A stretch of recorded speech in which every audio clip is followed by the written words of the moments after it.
So today's goals are to, of course, increase your understanding of intimate partner abuse, help you be able to identify some of the warning signs in the workplace that this could be going on, knowing how to best respond and assist survivors who work for you, as well as how to address performance and workplace issues that may be occurring as a byproduct of the abuse, and of course, to identify services and resources available to survivors.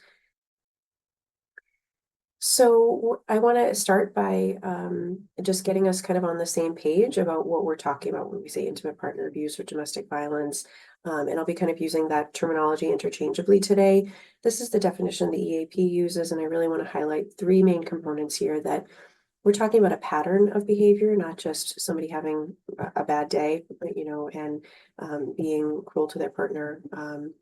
We're talking about a real pattern that goes on in these relationships with a variety of tactics. To speak to someone's comment, not just physical or sexual.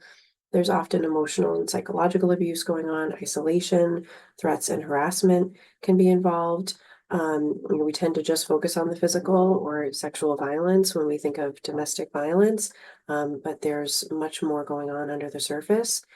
And this is really done to maintain power and control in the relationship, as you see with the power and control wheel here, which you'll be getting a copy of. That's really at the core of why these behaviors are happening. Next slide, please. And as I mentioned, there's a pattern of how this occurs and how this is playing out in the relationship. And we know that most all relationships have a honeymoon phase, right? But in abusive relationships, things are perfect often at the beginning. And the relationship is often moving very quickly to quickly establish an emotional bond with their partner. And then what we tend to see is things move into a tension phase. The tension is building. Maybe the abusive partner's questioning them, starting to monitor them. Who are they talking to? Where are they going? Becoming very quick to become jealous and question them. And clients will often tell me, I feel like I'm walking on eggshells at this point in the relationship at this phase. And then there's some kind of incident. And this doesn't necessarily mean there's a physical incident of violence, some kind of fight, something explodes. It could be berating their partner, putting them down, making threats, anything that can be scary in the relationship and unexpected to their partner. And then we see things tend to move right back to that honeymoon phase, which continues to kind of be used as a means of manipulation in this cycle. So they're back to the person their partner first met, the person they fell in love with, their maybe apologies, romantic gestures, getting them gifts or flowers to apologize. Or it could be the opposite. Again, that manipulation, they could twist things around and be blaming their partner for what happened. If you hadn't done that, I wouldn't have gotten so mad. Abuse is often more subtle at the beginning. It doesn't start out in most cases as physical abuse, because as many of my clients would tell me, if that happened right away in the relationship in the first fight, I wouldn't have stayed. It was a subtle, gradual unfolding, and that was very confusing to them. But over time, we see this cycle tends to increase in frequency. It's happening more often, and severity again. That's when we can see physical violence, sexual abuse, threats, more concerning violent behavior increasing over time. And the periods of calm, the honeymoon, where things are okay, kind of decreasing in length. But again, that stage is really key. I had so many clients that would say, if there's no honeymoon phase, I wouldn't stay because there would be nothing that would be keeping me. It's when I see that side of that person again that really makes me want to be with them and gives me hope in the relationship. Next slide, please. So I'm going to take a quick pause here to test your knowledge. We're going to be doing some polling questions to get you involved today. Our first polling question is, how many women will experience severe physical violence by a partner? So we should be pulling up that poll. And you can take your best guess here, 1 in 4, 1 in 8, 1 in 12.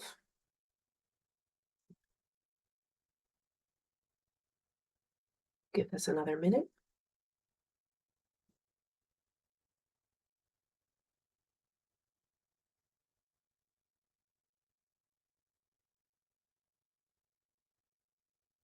Okay, we'll close the poll here and see our results. So it looks like we're pretty close. We had 1 in 4, 43% said 1 in 4, 52% said 1 in 8, and 4% said 1 in 12. So next slide, please. It is actually 1 in 4. So many of you were right on track with that answer. The CDC estimates about 1 in 4 women and nearly 1 in 9 men have experienced sexual violence, physical violence, or stalking by an intimate partner during their lifetime. So these numbers are quite sobering. And while both men and women can be victims of domestic violence, research does consistently show that women experience the abusive behavior at higher rates compared to men, as we're seeing in these statistics. The forms of violence women endure are often more severe, is what we know, leading to greater physical and emotional harm. Women are more likely to suffer long-term trauma, physical injury, sexual violence, and even death as a result of domestic violence. And sadly, women are overwhelmingly more likely to be murdered by an intimate partner than men are. We know that gender roles and societal norms are really what contribute to this imbalance. Women are more likely to face controlling behaviors, financial abuse, psychological manipulation due to historical societal power imbalances between genders. Patriarchal norms, really can enable male abusive partners to make it harder for survivors to seek help. So again, not saying men are not impacted. We absolutely see that from these stats. I just want to also be able to highlight kind of the nuance here. Next slide, please. So we'll do another poll. Intimate partner abuse isn't as much of an issue in the LGBTQ communities, true or false? Give you a minute to add that in, your responses.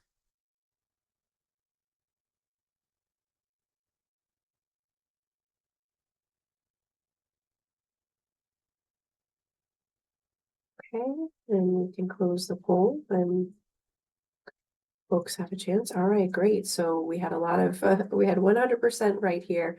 100% of folks said false. Next slide, please, which is true. The rates are actually higher in the LGBTQ communities. A recent study by the Human Rights Campaign found that 44% of lesbians and 61% of bisexual women experience rape, physical violence, or stalking by an intimate partner, compared to 35% of straight women. And 2015 US Transgender Survey found that more than half, 54% of transgender non-binary folks experienced intimate partner violence in their lifetime. So this is a major issue for many. Again, next slide, please. And one more slide. So there are many myths about the reality of partner abuse that I'd like to address today. And, we've talked about some of them here. For example, that affects only a small percentage of the population. I often would hear as well, it's alcohol or drug use that is causing people to be abusive, or domestic violence is only happening in low-income communities. Just certain people or certain cultures or racial groups are experiencing more domestic violence. And again, we'll continue to talk about this, but I think it's also important that we may need to identify and acknowledge if we have some implicit biases that are coming up for us with an issue like this, that we might need to look at and learn to challenge more of these myths for ourselves. Next slide, please. The reality is, this issue does not discriminate. In my work, I've seen clients of all ages, all income levels, all races, sexual orientation, cultural backgrounds, and various faith communities. However, I do want to highlight that marginalized groups do face additional risks for domestic violence due to the intersectionality of systems of oppression that may add to the risk and the isolation that survivors in those groups may be facing. So, for example, someone in the LGBTQ community their partner may threaten to out them to their families or their employers, and that's a real threat. Transgender folks may experience transphobia from the same systems that they're going to seek for help, right? BIPOC folks might not want to or be safe to call the police, and so we may really need to think about alternative ways to support and safety plan, creating other safety plan options. Survivors from other countries, if an abusive partner is threatening to get them deported, They may, this may be a concern, a reality that they're facing, and they may also be vulnerable in not knowing their rights in this country or not speaking English as a primary language, having trouble navigating systems because of that, or facing increased discrimination, interfacing with systems for support. And of course, survivors with disabilities may face barriers accessing support. So I think it's really important to be able to hold those nuances and how this, again, cuts across all folks, and yet people are experiencing different layers of oppression depending on their identity. Next slide, please. So there are many myths as well about that I've found about why abusive people are like this, which we've touched upon a little bit. And you can see from this slide, I think one of the biggest things is they're angry, they're aggressive, they're intimidating. These images might be what people imagine when you hear an abusive partner. So I want to address some of these myths as well. So first, anger. What I've tended to see is that the anger is often just being directed at their partner. Certainly some folks have an anger management issue across the board, but I've had clients say, my partner can stop on a dime when the police arrive, full rage to completely calm and collected, right? Much of abusive behavior does not involve rage, as we've discussed in the power and control wheel. Manipulation, blaming, isolation are very skillful things to be doing in a relationship that have nothing to do with anger. And they're also very loving in the relationship in that honeymoon phase, so anger is being used often as a tactic to establish control. Mental health problems, again, another thing I've heard, they're bipolar, or, they're paranoid, they're suicidal.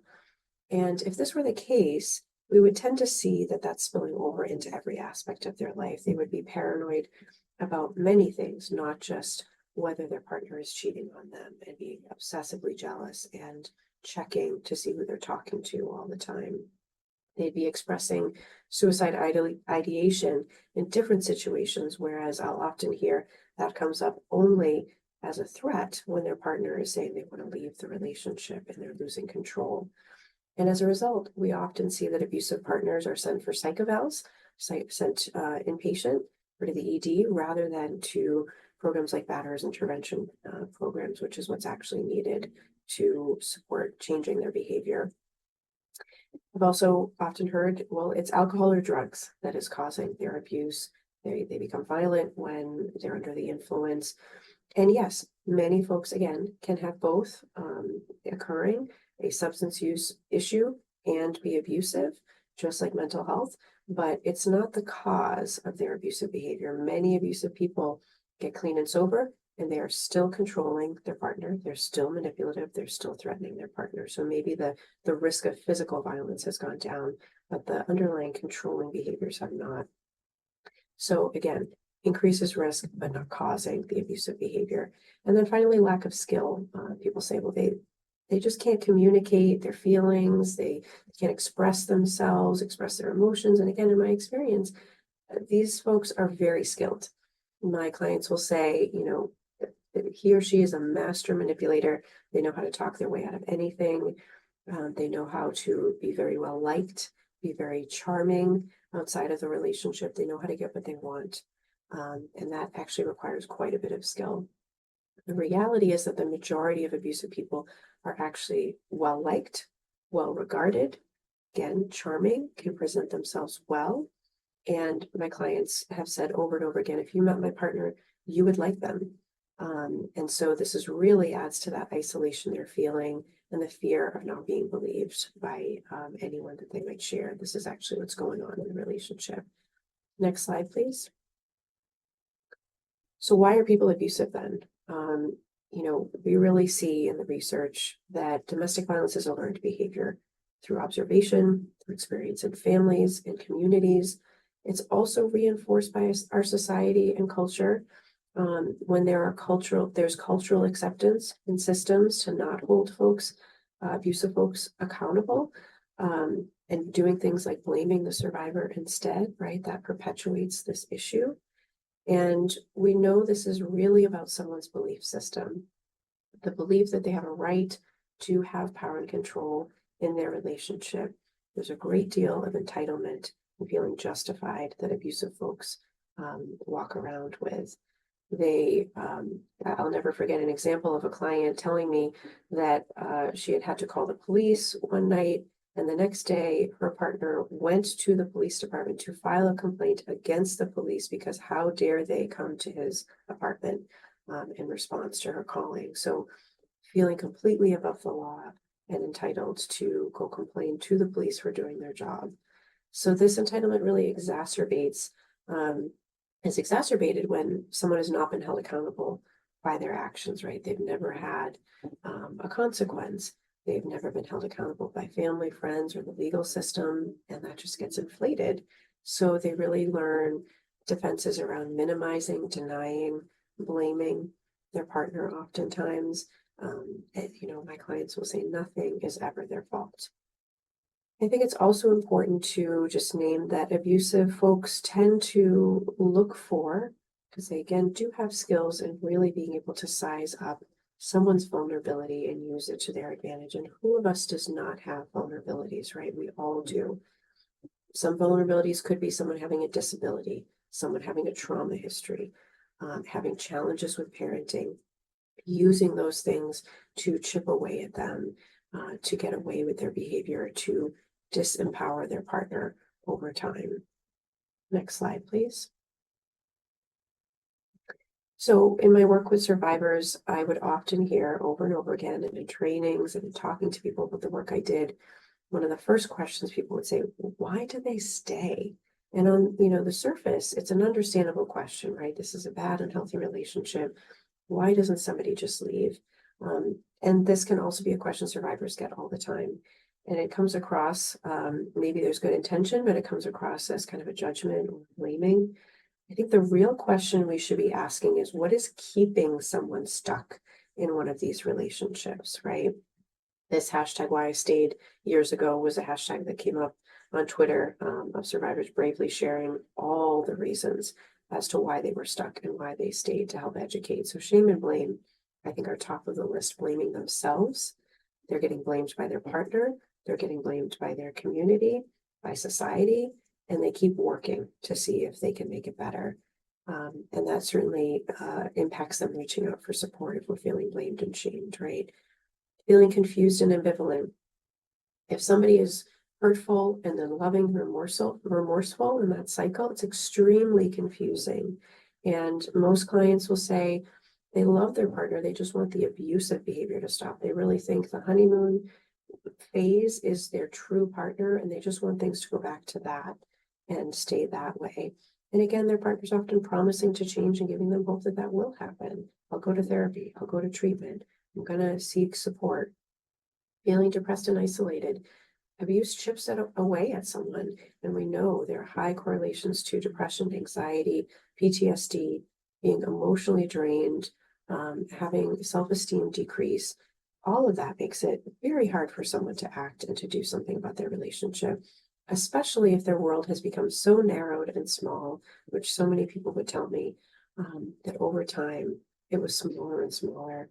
People reflecting back to them, this is not okay, and feeling like there's little support available to them outside of the relationship. Custody concerns, if there are children involved, has a huge impact.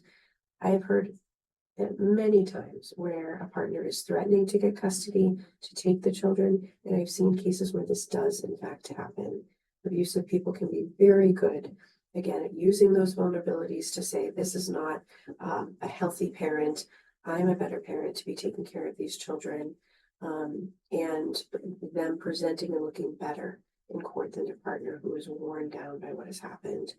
And a lot of folks believe it's better to have, no matter what, to have a two-parent household. And so they work hard to keep the family together rather than think about leaving. Cultural factors, survivors from other countries are more isolated. They might have come here with their partner and their partner's all they have.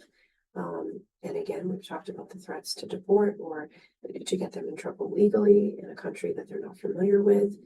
People in faith communities may be getting encouraged to stay and to keep the family together, or the idea that divorce is not an option with their faith. no matter what's going on in the relationship. And the biggest one here is safety concerns. If things have gotten so worse in the relationship, that is a real risk to consider. We know that the most dangerous time for someone in an abusive relationship is when they're leaving. So someone cannot be pressured to leave. They know when is safest, how it's going to be safest if they are ready to leave. This is often the time where a partner will threaten to kill themselves or kill their partner, again, in the context of someone leaving. And so that really needs to be considered carefully and with safety planning. And then financial, in the next slide, please. 3 out of 4 survivors say financial means was the main reason they stayed. Having an independent source of income is a huge predictor in whether someone will be able to get out of their relationship. I have worked with folks through hospital-based domestic violence programs and through the EAP, and I saw a stark contrast in how much more resources were available to folks who had a job and had steady employment. So it's really important that we are supporting survivors around maintaining employment so they have resources to be independent and leave their relationship.